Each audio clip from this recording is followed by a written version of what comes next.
हम अनुभव कर रहे हैं। कुछ लोगों को लगता है योग यह रोग मुक्ति का मार्ग है। मैं कहता हूं योग सिर्फ रोग मुक्ति का ही मार्ग है, ऐसा नहीं है। योग भोग मुक्ति का भी मार्ग है। और रोग और भोग दोनों से मुक्त कराने का एक विज्ञान, यह योग है। हम जिस युग में जी रहे हैं, जिस कालखंड में जिस रहे हैं, हमारे जीवन में भी योग प्रतिपल अस्तित्व रखता है और अपना रूप रंग भी दिखाता है।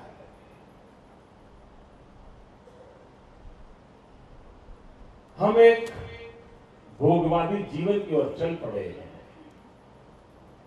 हम स्व सुख को श्रेष्ठ मानने लगे हैं। तो हमारा योग नया रूप धारण कर लिया है। तो हमारा योग क्या है? प्रयोग, उपयोग, किसी का भी उपयोग कर लो। तो हमने व्यक्तिगत आशा आकांक्षाओं की पूर्ति के लिए उपयोग को प्राथमिकता दी है। योग से हम विमुख हो गए हैं। मित्रों, कुछ लोगों को लगता है, क्योंकि इसके अलग अलग रूप है, जैसे मुनि बता रहे थे, कोई विदेश का व्यक्ति अगर पद्मासन कर ले तो उसको लगता है कि मैंने तो मोक्ष का रास्ता मिल गया। और इसलिए कुछ लोग आसन को ही योग मान लेते हैं। और कभी कभी कहते हैं मैं योग नहीं कर सकता, क्योंकि मेरा शरीर झुकता नहीं है, बैंड नहीं होता है, ये नहीं कर सकता। और तभी से उसको योग कठिन लगने लग जाता है। कभी कभी अपने मन को पूछिए कि जो लोग सर्कस में काम करते हैं उनका शरीर तो कितना लचीला होता है, हर दिशा में मुड़ता है, रबर की तरह मुड़ता है। क्या सर्कस में काम करना हर व्यक्ति योगी है क्या?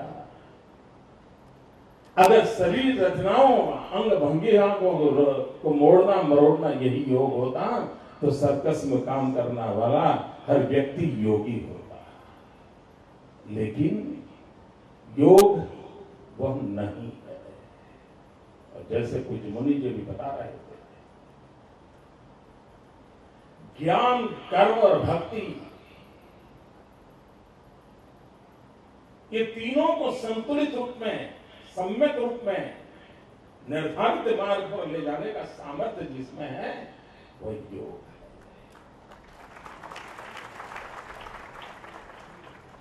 और वरना कभी कभी ज्ञान एक दिशा में ले जाता है, भक्ति की प्रायोरिटी अलग है, और कर्म का तो रास्ता खोज ही नहीं पा रहा है इंसान। और तब वो जीवन से एक प्रकार से उखड़ जाता है। शरीर बच जाता है, जीवन नहीं बचता है। और उस अर्थ में मैं कहता हूं ज्ञान, कर्म और भक्ति तीनों का सात्विक संयोजन ये योग की अनुभूति कराता है। उसी प्रकार से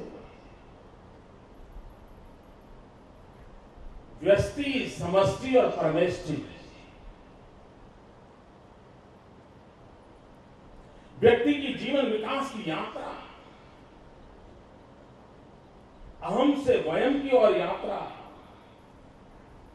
मैं नहीं तू ही का साक्षात्कार,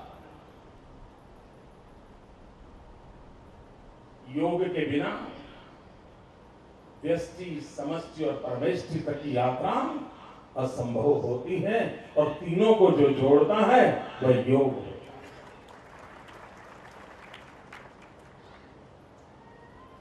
उसी प्रकार से हम